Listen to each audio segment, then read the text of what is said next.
Google Doc.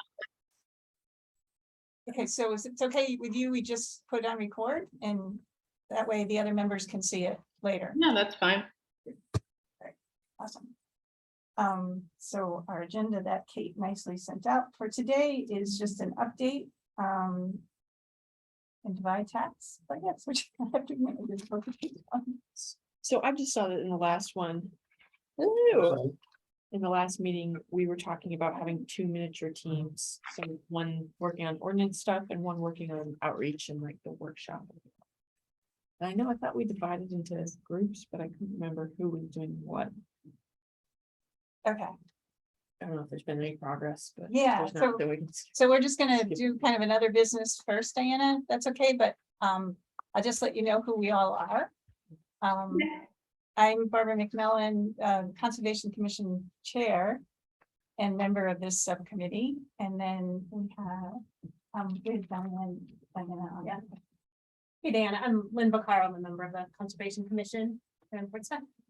Hi. I'm Abby Gindel, also on the Conservation Commission and on this subcommittee. Hello. And I'm Peter Bretz, the environmental planner. Hi, Peter. I'm Kate O'May, the associate environmental planner. Hi, Kate. Nice to meet you all. And Diana, I have not met you before, and Ted speaks very highly of you, but I don't know if you could just give us, before we do get going with the meeting, a little.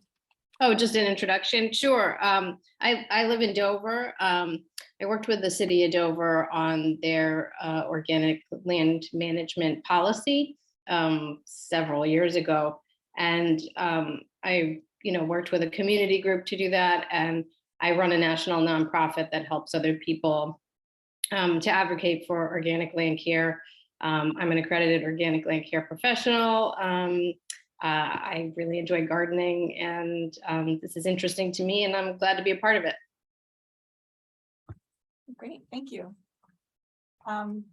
So we'll just go over a couple of the other things. The first item on our agenda was ordinance and outreach working groups, sort of just an update and dividing the tasks. And as you said, you couldn't remember. So I kind of remember some of them. Yeah. So I couldn't find my notes, but, oh, yeah. I could give a tiny update. Yeah, and I got an email from, so we have 2 groups. We have one that's doing kind of more of a regulation kind of side of things, and the other that's really focused on the outreach with the sustainable lawn care work. So yeah, Lynn and Samantha are working on the regulation part of it, and Samantha sent me an email, but yeah, Yeah, so we did a little bit of digging around. Samantha looked at kind of more local kind of examples of ordinances and looked a little more carefully at the Portsmouth set of, regulations and have maybe a little bit more expertise than I do in that space. And then I looked around a little bit for like national and regional examples just to see what others were doing. And then we both met with Abigail Lyons, who's with the Region Fisheries Partnership, and also has a lot of expertise in this. So I can give just like a couple specific updates if that's helpful, and then you actually have Samantha's email. I don't think I can pull it up quickly enough. yes, I do. Either Okay. way, it's fine. So first, Abigail is really helpful, and she's available to kind of be a resource for us if we want. And I think I mentioned this in the Conservation Commission meeting, but she immediately was like, "Ooh, that's exciting." So her organization does have this small grant program, and she thought this would be a good fit for that. And they're going to do a call for applications in February of this year, I believe. And they've got a little extra money, so they're capping them at 20K rather than 10K. And she shared with us an example from Exeter that had done a very similar project a few years ago, where it was both kind of a deep dive into sort of draft language for the ordinances, as well as kind of a really nice outreach program, kind of hitting different audiences. So I think, we did want a little bit of money to hire a consultant or something to help with this.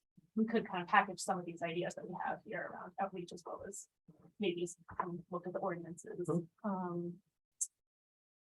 So that was cool. And then, this isn't super informed, but I was kind of just curious to see sort of what was kind of the landscape in terms of regulations. And, Peter and Kate and Barb, others, you might correct me if I'm wrong here, but it seemed like there were examples from around the country of having kind of no pesticide rules and, across towns, across cities, in buffers, maybe specifically, but also across towns, which is what I was kind of curious about, like whether we should be looking beyond the buffer zone. Yep.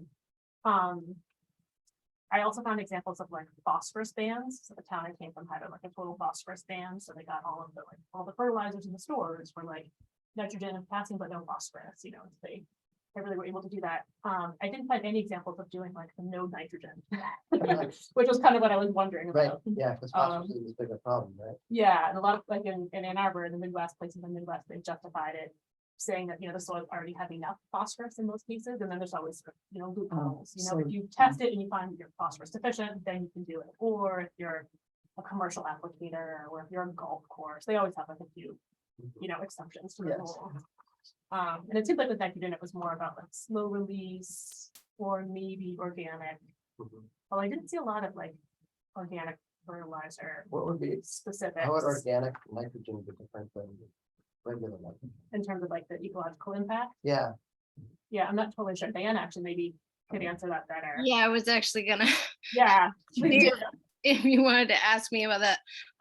So organic fertilizers are different from synthetic ones in that they're typically water insoluble nitrogen, which is what they're called, like WIN. But what that means is that the nitrogen source is not readily available. So it won't mix into water and then get into your waterways. It has to be broken down by the soil microbes to be available to the plant, whereas the synthetic nitrogen or the synthetic fertilizers are immediately available to the plant. But the plant can't necessarily take up all that nitrogen or phosphorus, and so a lot of it will leach off. Whereas with the organic fertilizers, they tend to have a much lower nitrogen rate, and obviously for lawns, you want to have 0 phosphorus. So if you're applying them correctly and not, over applying or letting them go onto the hardscapes, then you're not going to have a problem with the runoff. so is that because they're from organic sources? It's because of the materials used, yeah. So it's natural materials that aren't readily available or water soluble. So the nitrogen comes out of them when they're broken down by the microbes in the soil. Okay, So like when I put fertilizer on my lawn, I use a very low nitrogen. I use a 502, I think now. And I've used a 606. But you have to water it in so that breaks down the little pellets because it's like soybean meal. And then the microbes, so it takes a little bit longer. You put the synthetic on it, it greens up real fast got it. and you get a flush of growth. Okay, that's really helpful. So it's all nitrogen isn't the same. No, definitely not. Depends on the source and how it's utilized by the plant and broken down, yes. Yeah, The molecule is the same from a chemistry standpoint, but we don't want to get into that. Yeah, so like in construction projects, a lot of times they'll use the synthetic nitrogen because they want it to green up and grow really fast to stabilize really quickly. Mhm. That's probably there's not a lot of situations otherwise that you really need it. You don't need phosphorus to grow grass, and you do need supplemental nitrogen for turf grass, especially high use like athletic fields, but you can get that down pretty low, the amount that you need, by having the healthy soil, and you're going to have natural nitrogen cycling in the soil to help feed the plant. and in the rain too, we learned from that. Oh, you did green. Adding clippings back, all Yeah. that. So you're basically saying organic nitrogen is even better than like a slow release synthetic nitrogen. Those slow release fertilizers and things actually have microplastics in them, if you ever look at them. That's how they make them. It's little tiny plastic microbeads. Wow. It's a big problem. We need to stop using those. Or like our like laundry. So slow release just means it's a different type of synthetic fertilizer. Yes. Yeah, so we could probably make some. Plasticized. Rules even within the buffers. Yeah, that's the state rule too. The state rules. Is slow release nitrogen. So slow release nitrogen isn't necessarily better than nitrogen. If you apply the nitrogen properly, you're probably better off with synthetic nitrogen than slow release nitrogen. And then organic's the best. That would be the How best to of- apply it too, right? Like, not just the density, but like how to insert it into the soil a little bit, right? I don't know Okay, much about it. Well, yeah, and not applying too much, applying it at the right time of year. right. You know, based on when it's The gonna, weather. the weather and. Yeah. I've never put a fertilizer on a lawn in my life. And I'm just like, oh my God, thank God I've never done that. Because then I don't have anything to be guilty about. Feel guilty about at this point. Don't put it on for these. So, And I don't know if there's anything else from Samantha's email that you wanted to bring up. yeah, I can just mention what Samantha sent. So she was looking, I think, a little bit at some of the other things to think about with regulation. If that makes sense. Is that- Yeah, I think she was thinking like, if we're gonna look at the buffer rules, is there anything else to add in there? Trees or light or, you Yeah, know, vegetation and mowing and cutting, whatever. so she had maybe aquifer protection, looking, although, I mean, you guys could probably speak, Peter, to the aquifer protection and the history of the city. I mean, there's a fair amount that has been already researched and identified and in the past. I don't really have a lot to say about it, other than I know that city wells and city, drinking water supplies have aquifer protection, but other than that, I don't know of any aquifer protection programs or requirements. So if you're near a well, there's a sanitary distance and then an aquifer protection radius, which is set by the state. It's usually about a quarter mile, but and we've done work with that to try to educate people within that area that they're in a drinking water aquifer protection area. That's about all I know about. But we have identified sort of through source water protection, identified what the aquifers Yeah, are. Yeah, they're mapped, Yeah. at least they're in our GIS. I don't know how widely it's distributed is and how much outreach they do these days to property owners, but I know there was an outreach program, and I think they still do, but I'm not. It's a water department, so Yeah, I'd have to check so on that. Brian, no, Brian would know more, Al Pratt. because I know there was a piece out on Lafayette Road, that piece that we were looking at, I forget the name of it, and it was part of the aquifer, and it was like I'm not on yet Route 1 going out towards on the right. on 33. On Greenland Road, No, I think it On- was in between 33 and Route 1, but it was on the Route 1 side of it, I think. But maybe not, it's not that relevant. well, I can check and see what we've done for outreach. Looking into lighting restrictions in the buffer, need to see the general, what we already have for our lighting restrictions and ordinances. We have a dark sky friendly ordinance and we don't allow any spillover of light beyond the property line on new developments with our site review regulations. And they have to show that with like a, what do they call it, a lighting plan. New development has no, what? No, the No lights. spillover from the light, from the property, so the property. line So has the no- garage, the foundry? Yeah. Is that part of that designation? That's pretty recent. Yes, it should be. I mean, Got I a don't lot know. of spillover or outside the boundaries, doesn't it? I don't know. Looks like crazy off the mill pond, so. Anyway, Well, okay, yeah. just wondering, because I just see more have and more to look light at the pollution around Portsmouth and. Yeah. So there is technically some kind of. limit. There is ordinance. It is part of the site review, Mhm. not for houses, but for bigger developments. And then she had habitat protection measures, like curb cuts, amphibian tunnels, noise and light pollution, enhancement of vegetative diversity, blasting limitations, limiting human interactions. We have some of that, but a lot of it, we just kind of barter back and forth on to get them. Like the amphibian tunnels was, like, we don't have anything that requires that. We Just have. Right. You want to minimize your impact and you're crossing a wetland. Please do something to address the amphibians. But these are all things that are beyond the organic land care. So she's just looking at She's ways just to like- update our ordinance Exactly. in general. In general, if we're gonna do updates. So, Okay, and, got it. and I think you had mentioned too, and Allison has said that there is sort of this group working on ordinances, and looking at. There things. is, yep. So this would be maybe the time to communicate that kind of thing, so just to get it kind of in the notes, I guess. And then widening vegetative strip, buffer strip and limiting cut areas.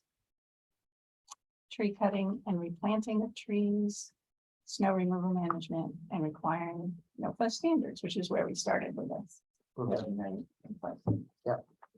Requiring NOFA standards, and then maybe everybody started talking about, maybe we don't want to- you can't fertilize it. Go even further. Yeah.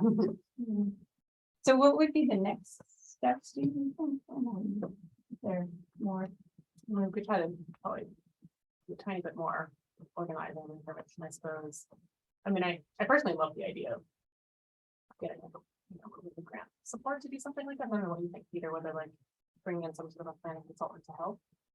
Yeah, I think, I guess I mean, I don't think it's a bad idea to look at updating our ordinance, but I think when we're in a subcommittee working on organic land care or sustainable land care, it gets a little outside of what we're trying to do. So we kind of need to sort of separate effort for that, I feel like. Not that it's not important.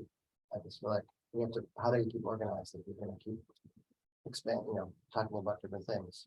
So what would the consultant be asked to do? Would it be just looking at organic, if we implement an organic land care ordinance? Or develop an ordinance that we could, a draft ordinance that we could finalize and then try to bring to the city council for their, review. Yeah, but I do think there's a role for it, or do big education outreach campaign to tell people what the stuff's all about, and then at the same time. Maybe update the city zoning ordinance or just the wetland regs, depending on what we decide. But yeah, I think getting some support would always be helpful and get us further along and to get us more organized in terms of having a draft we could use to bring forward.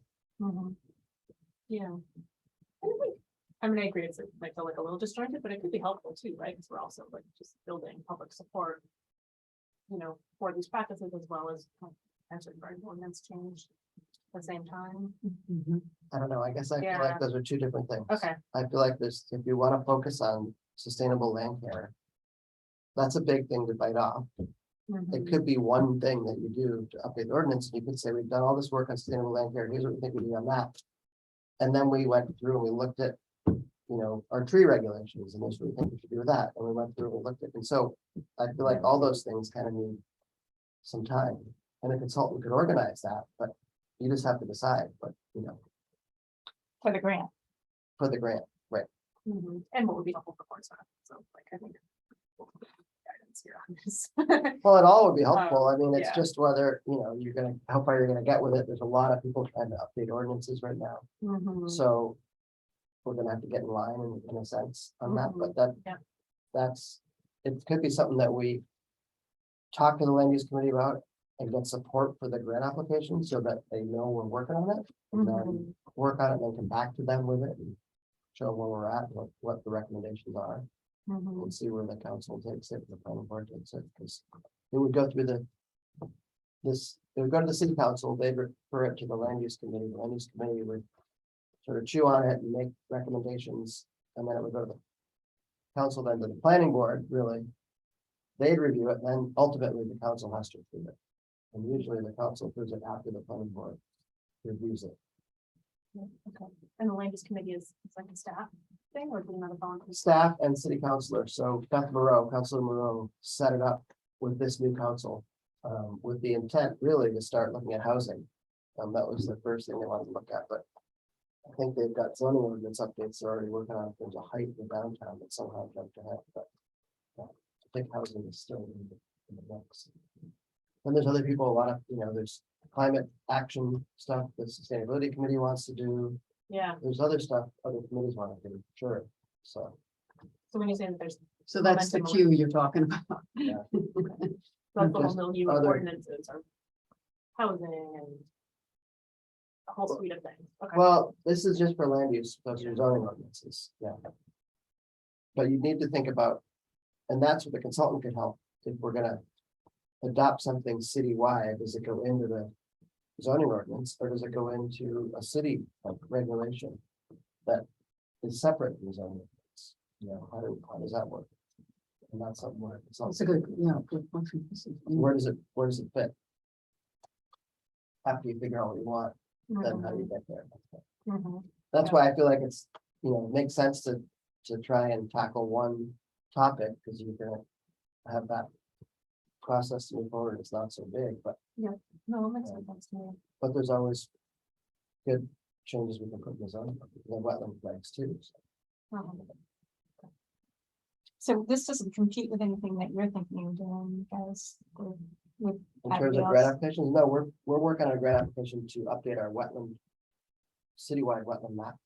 So have a wetland scientist come in and look at what we have and amend the boundaries for changes that have happened since 2003 when the last. Meeting. So that would be this group of this. 19 years ago, Jesus, I know, doesn't feel like it was. Wow. been a while, yeah. So that's the newsplate grant that we have a letter for you. And hopefully sign on. No. His head's in her nose. I got it. Yeah, oh,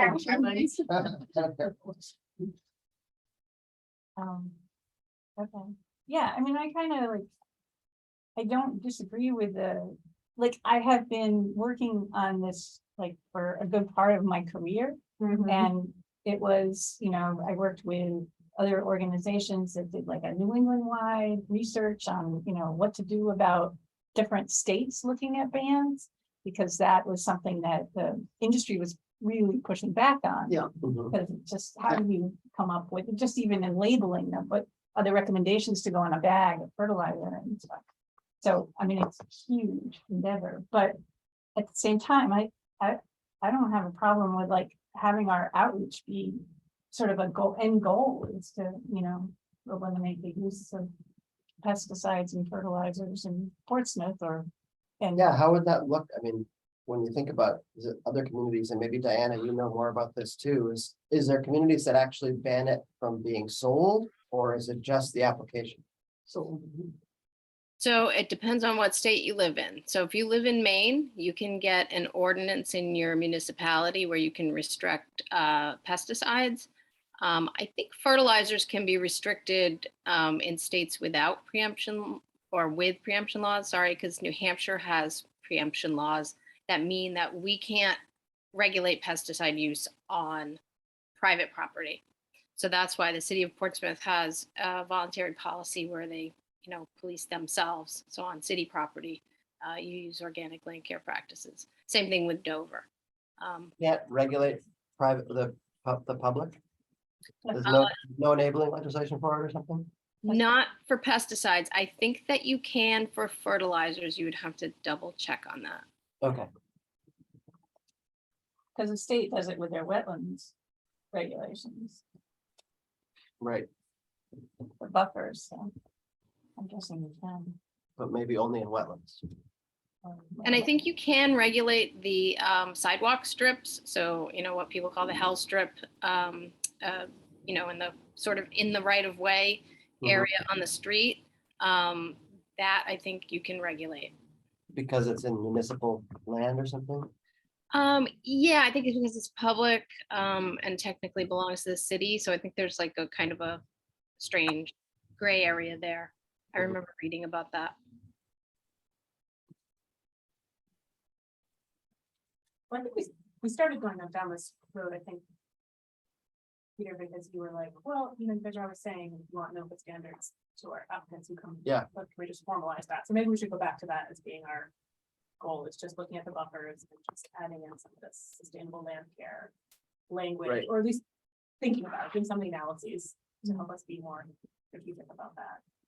Does that sound Yeah, like your well, recommendation or? I just think it's more likely to get done sooner, Mm-hmm. but I don't think we should, yeah. I just feel like that's what this committee was formed for, so it makes sense to talk about that here. To go much broader, then you're gonna lose people or have a different path. And I think we can more easily carve out the path for this. But maybe at the end of the day, here's how we update this section of the wetland regs, but before we bring it forward, we gotta update these other sections too, and then get it all together into one. I don't know what our time frame is. Okay. Yeah, because just one last, I mean, so like, the one that came up for me is the incentive. The public incentive, whatever the incentive for setting aside property for public. Use is something that was in the paper recently. For the height of the buildings, right? When they, so they're looking at, so it just seemed like there may be things that were missing, or that when they start to think about the height of the buildings, they're sabotaging conservation efforts, where people are putting in impervious sidewalks that go down in between two buildings so that they can make their public use incentive Mm. legitimate. And we were really struggling with that before, as in, you know, okay, it's public use, but it's impervious surface, it's, and you're getting more height for it. And so that, to me, is sort of like, okay, we don't want to totally ignore what everybody's talking about, even though it has to do with other things. Sure. There's just a lot of Right. that was just,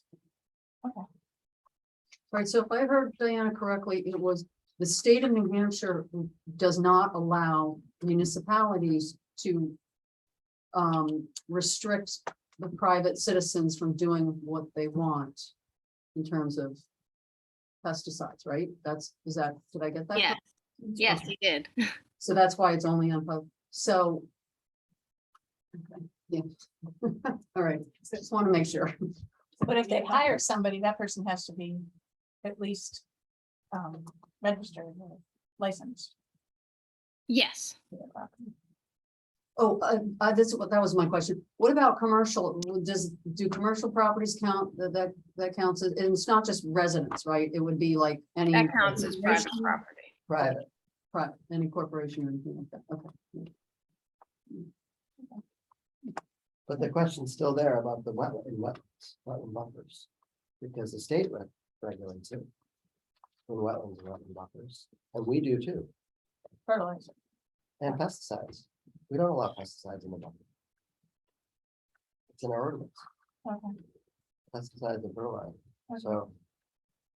I don't know how we do that, or by what authority, or maybe we're just outside of our authority, and no one's called us on it. I think it's that you can't do anything that's more strict than the state laws. So Yeah. if it's the same as the state laws, then That is the case, I believe. We Although just the expanded pesticide- it into buffers. So. It's just buffers. Oh, buffers, right.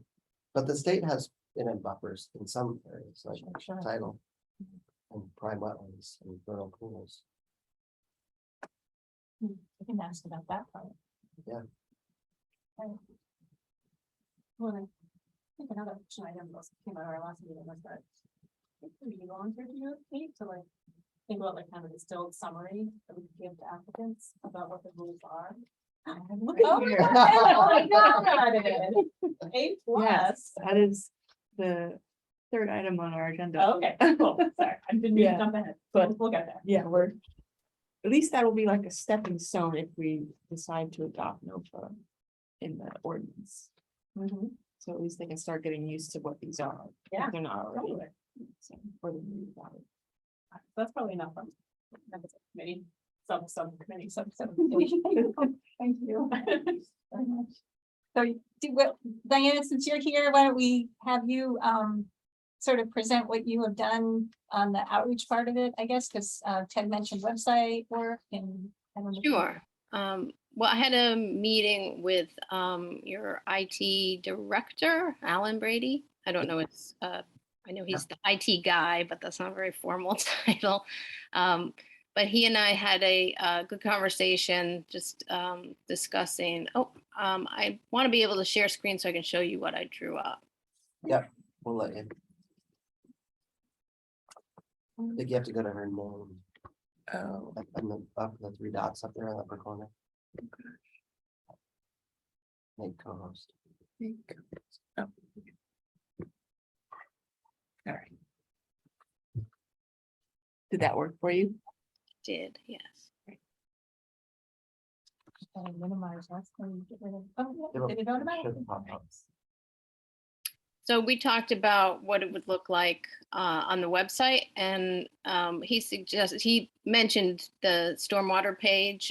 We talked about the Think Blue program, and We figured it would be, for the website layout, it would be something similar to this.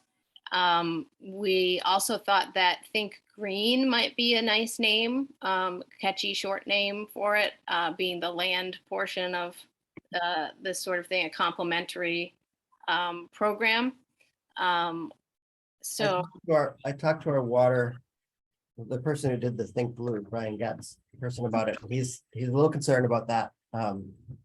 Because of the thought of water quality and green aren't really great things that go together. So Think Green from a green overall sustainability standpoint is one thing, but green water means eutrophication, really. right, we're talking about green land. to No, keep I know, I water understand, flow. but that, He and I did discuss that on the phone. And I mentioned too, I wanted to bring it up to him, just to see if it was cool. It's just, all of it is draft, so Yeah. it's all up Okay. for discussion. But I thought it would be complimentary. That was what we came up with because it's short. So here's the web copy. I've built a couple of websites, so I just put this together, and this is what it would look like. A nice quote from Doug Tallamy, and explaining how it's time to look at our landscapes differently. A little explanation for that, a link to the standards for organic land care, and then the informational resources. And they would arrange this obviously nicely on the website the way that it is here. I also talked to Lorelei, who is with Students for Sustainability, I think it is. Yeah. And the students had a contest for the mascot. So I thought maybe we could have a mascot for the land care portion, and they were very interested in, doing something like that. So would it be like a contest kind of thing, or? Yeah, I mean, it would be up to the students how they wanted to do that, probably similar to the way they did the fish logo, which is very cute. And so we could have something similar to that. That would be great. So Nice. for the informational resources for homeowners, it's sort of like the DIY resources for homeowners and links to help them find organic professionals. So we would have a web page or a PDF of the DIY resources, a link to search for AOLCPs, which is accredited organic land care professionals, and then what to look for when hiring an organic landscaper. So I actually have these linked here in this, and I can send this draft to anyone who wants to take a look at it. That would be great. We don't have a big screen here, so that would be awesome. That would because I be don't really think good. Everybody can see it. But This is the draft that I had. And we have permission to use the materials from Connecticut NOFA. I spoke to their executive director, Jeremy. And there's a really great book, and you can get it for free online. So we can actually upload a copy of it and have it on the website readily available to anyone. And I own a copy myself. It's on my bookshelf. It's called Introduction to Organic Lawns and Yards by Sarah Little. And it's fantastic. It's like a small little book, but it covers a lot of different topics. And it's very much compatible, obviously, with organic land care standards, but that is written for professionals, whereas this is written for homeowners. So it's really simple and easy to understand. So there's going to be your two different kinds of homeowner, and there's going to be the ones that are going to do it themselves, and there's going to be the ones that have to hire somebody. So we have to provide the resources for both. Yep. So we're able to use some of, directly copy some of the information from that book and put it on the website, but then people can then download that book for free. I've also discussed with Jeremy getting hard copies, like we could get some grant money to have those printed up, and he wants to have some printed up. And we've discussed having a live training for the organic land care accreditation program, because they've never done one in New Hampshire. They've had one in Maine. And that was very well attended. So they'd like to make it a yearly thing to do New Hampshire because we're going to need professionals to be able to do the services for the homeowners because we really have a huge demand here on the Seacoast, but we have a complete lack of professionals to do the work. So the accreditation program is to accredit professional landscapers to be organic certified or some sort of certification?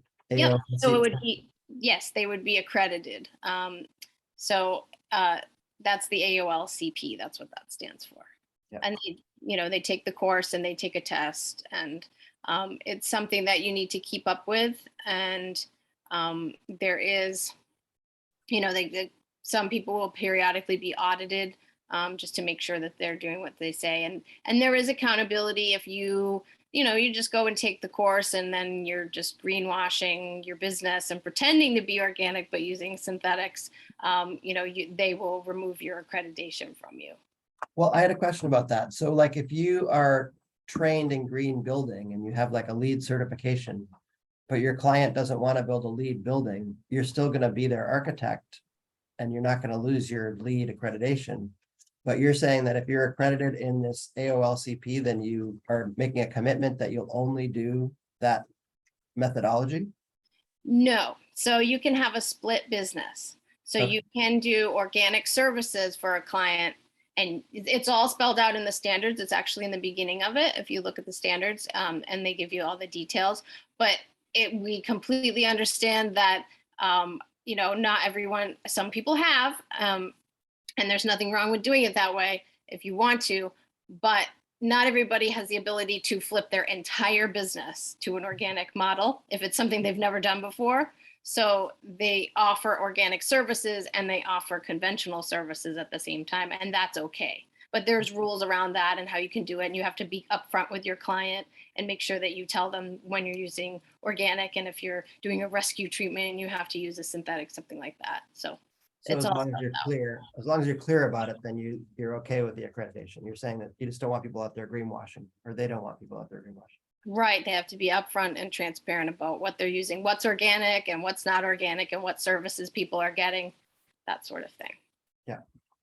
So if you said there's a demand from customers that they want organic, but there aren't enough people actually, or landscapers doing that, or whatever, lawn care people, Right. professionals.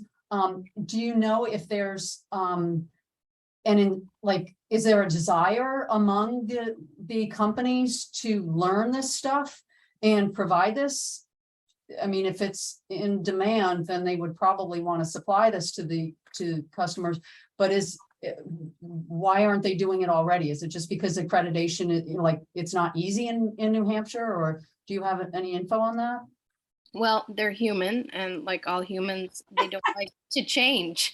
Yeah, So, okay, I think the predominant attitude is that, organic doesn't work, it's too expensive. There's a lot of myths that people Yeah. have in their heads about it because it's come a long way over many years, because there's a misconception that organic is a product swap, so that you, instead of using, the synthetic chemicals on a schedule and the synthetic fertilizers, you use the natural ones and you swap those out, and then you just do the same schedule like they do in a conventional program.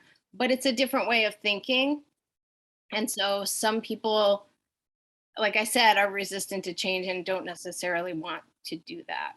okay. But I think with the right motivation, anyone can learn. You don't have to be a genius or have a doctorate or anything like that. So there's a motivational aspect to this whole why why it's not happening already kind of thing. You got to change some minds and stuff like that. So, okay. I just was wondering where the snags were sort of in the process. So, okay, I'll And just get back to you. Is the accreditation only for professionals, or can homeowners do it too? Homeowners can do it too. It's not necessary, but they absolutely can take the course. It's a lot of fun. I've audited probably, I can't even count now how many times. Yeah, I would think people would be interested. or unless there's a homeowner's version. NOFA Connecticut does do a lot of like online courses or in-person courses. I just took one last night on permaculture with native plants. Cool. And they do Is there- homeowner oriented lawn care, that sort of thing. Actually, there is one coming up by the company. They are just a distributor called PJC Organic, and they have Dover's contract and do the the turf services for them, so the athletic fields and the lawns. And they're located in Rowley, Massachusetts. So they come out here for that. And they're going to be doing a presentation through NOFA Connecticut in, I think, December. And there's no NOFA New Hampshire? So there is, but it is Connecticut NOFA that organizes and manages the organic land care program. Okay, So NOFA New Hampshire does farming, got it. Oh, whereas Connecticut does both. Okay. But obviously they support organic land care as well. So you're working on this website just out of the goodness of your generosity of your whatever, of your interest in this, is that, Yeah, I'm just volunteering my time. okay?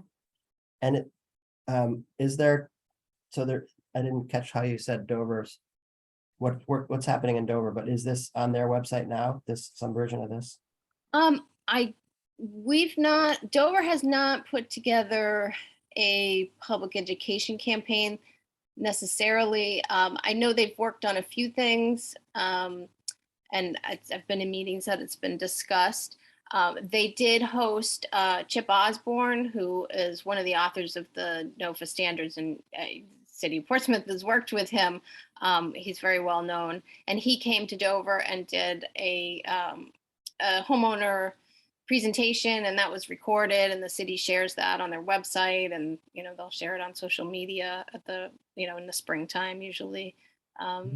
So I think that they have other plans in mind. We have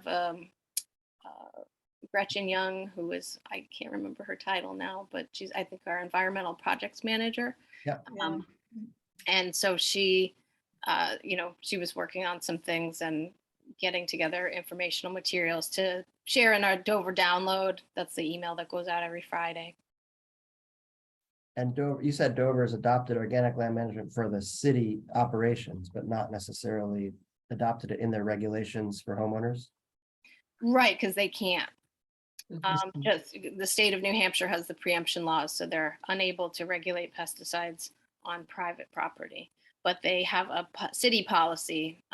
So their policy, they passed a resolution in 2018, and then it took a little while to get transitioned. But in 2020, they started all of their curbside weed control and all of the turf services, so the athletics fields and the lawns that the city manages, they're all managed organically.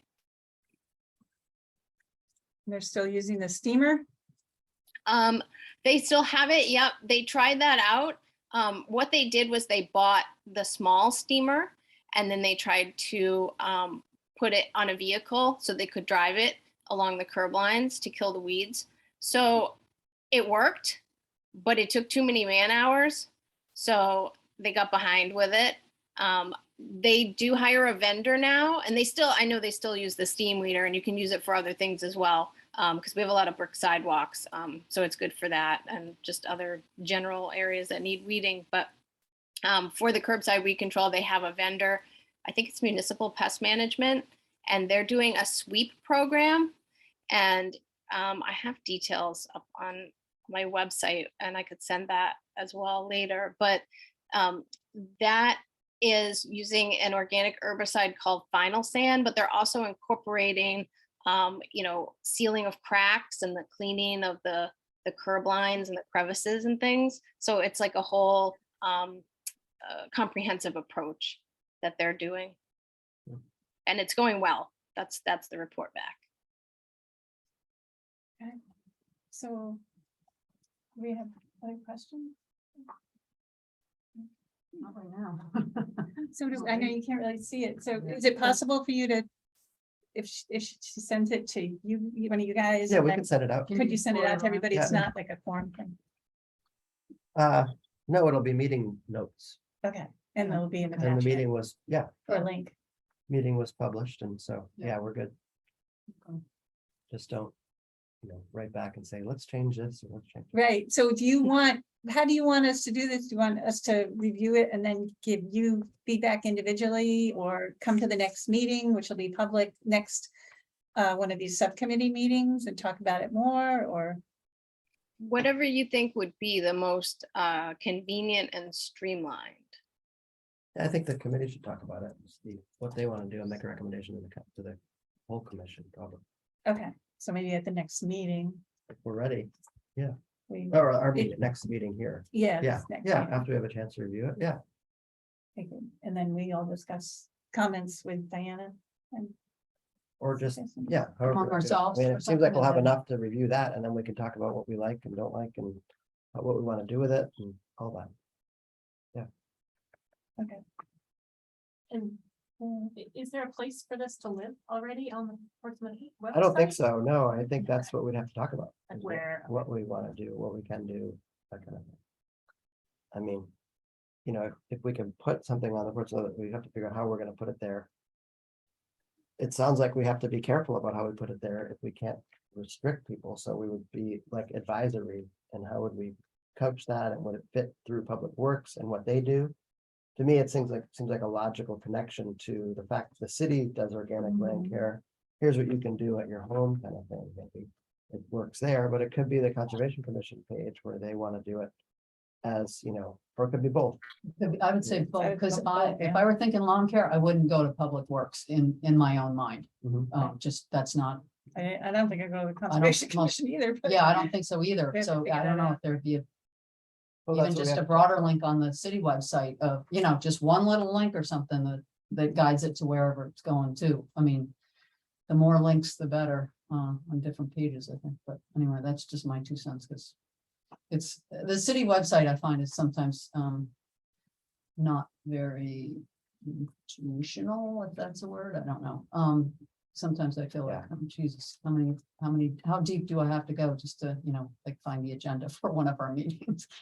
Sometimes that's not necessarily the best example, but I know I've done some, just trying to find things. Yeah, it's a lot on there, so. And if we want to get you this gotta really out in the use- you gotta public, really though, gotta use the search tool, I think, is what I find, if you want to find something. you're looking for. yeah, and I do, but just the general, resident in Portsmouth, would be nice if we just, I don't know, whatever. Well, it's partly, any kind of outreach we do, point people to that, right? Whether it's social media stuff or whether it's. our Right, events, right. we can- I'm just, Yeah. yeah, Yeah, and that, that makes me think of too, that it's sort of like, this should be not just a standalone thing, like you say, any kind of outreach, you should have it all packaged together, and like that That's- bit with the with working with the high school sustainability, do press around that, Yeah, have that's it kick great. off the, That's super Yeah. fun. that's the kind of thing I was talking about, yeah, yeah, without being, mhm, sorry, not very specific or not very good about it. yeah. Yeah. So we have to kind of, so Diana, is that okay? Are you feeling like you're up for us looking at it and getting back to you and maybe having you at the next meeting and part of this whole planning process? Do you have time? Yeah, that's fine. I have no objections. Okay, great. It's a great resource to have somebody do this. Yeah, Thank you, Diana. Yeah, thank you. You're welcome. I do it all the time. yeah, I think I've heard about you doing similar things like this, so thank you for adopting us as well. Yeah. So, And thanks for hanging in there through the beginning of our meeting where it wasn't necessarily your, what you were here to talk about, but it was nice to have your feedback during some of those other issues. So thank you, thank you. No problem. So am I all set? Do you need me to stay? or- not unless you want to. Okay, so I guess I'll follow up by sending the links to the drafts that I came up with, and I think there was, and the sweep program. So those are the Yeah, two the things sweep I'll send. Okay. Great, yeah, you can send it to me or Kate or both of us, we have our emails. Okay. Thank you. So we'll let you know when the next meeting is. All right, perfect. Thanks so much. Okay, Thank thank you. you, thank you. Bye-bye. Bye-bye. Take care. So, okay, so that's really good. Yeah, thank you. Yeah, Okay, so I went through and just quickly put in the state standards, the city standards, at least the like broad ones for the wetland buffer and just fertilizer stuff, pesticide stuff, and then the NOFA standards, just to sort of highlight the big things and how it becomes more restrictive as you kind of go from state to NOFA. I don't know if this is something we can either add more information to. It's kind of heavy already on the information, but I was thinking this could be good, maybe if we just put it on the table as you're walking into the Chamber of Commerce or whatever that room is downstairs. City chamber? City No, chamber. council chamber. Council Council chamber. chamber, thank you.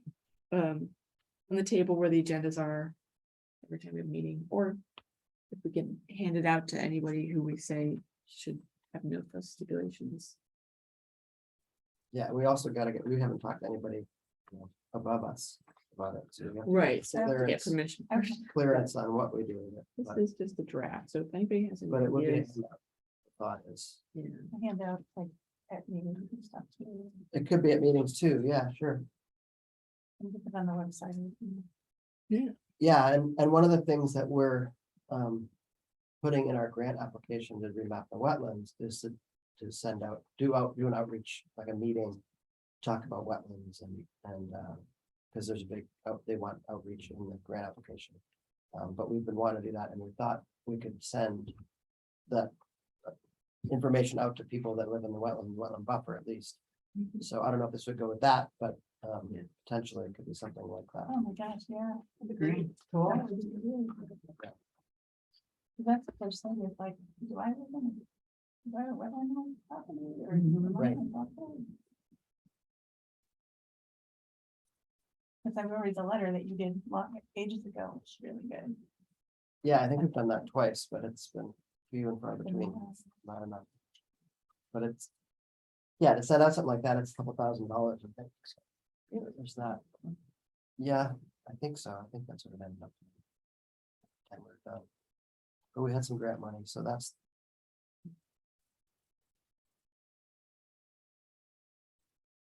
This is awesome.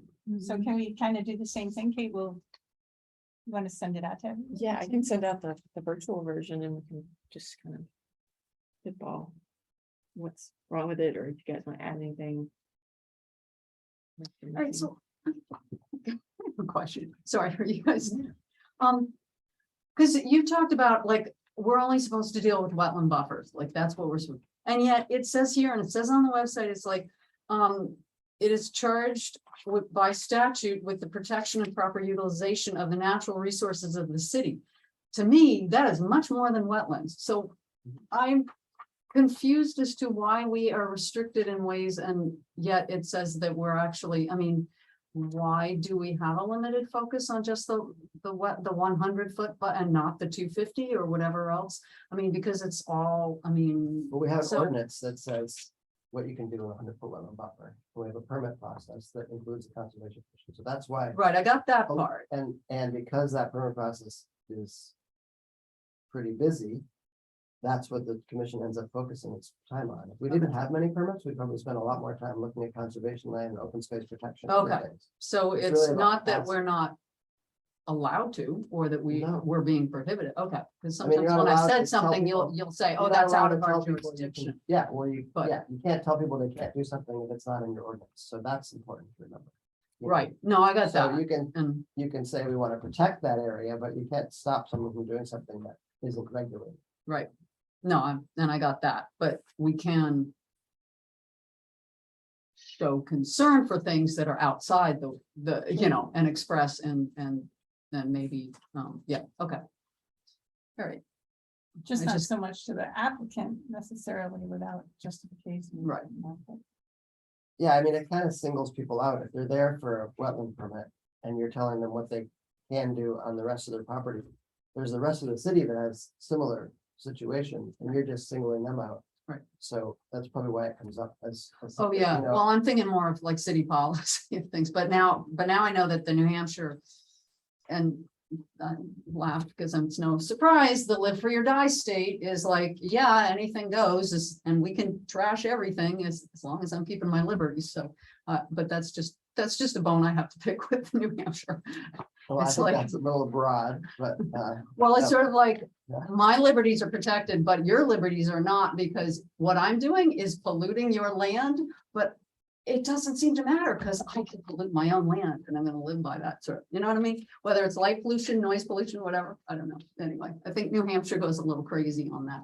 I'm taking it to an extreme because I feel New Hampshire takes it to an extreme, not maybe in,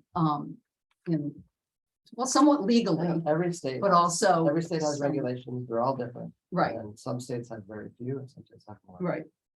And Portsmouth. But it's the mentality behind it. Portsmouth has Pretty strict regulations compared to. some. I mean, Oh, yeah. when you look at the, like, what Mhm, Pepper yeah, did. Pepper- that No, was- It's pretty good for Portsmouth. My dad used to call Portsmouth a city state because it was sort of had a different philosophy than a lot of the rest of the state, which, were, Anyway, but. Okay, I So- don't keep everybody longer, but. Yeah. So So that's. that's- do you want Thank you. so that? much. Can I keep it? Hopefully it's, Did you keep it? Can I Keep keep it? this? oh, yeah, yeah. Is that, who does, is this Keep your it all. product? So this is it. I recently learned how to use a brochure template. Gee. It took me a while to figure out how to print though.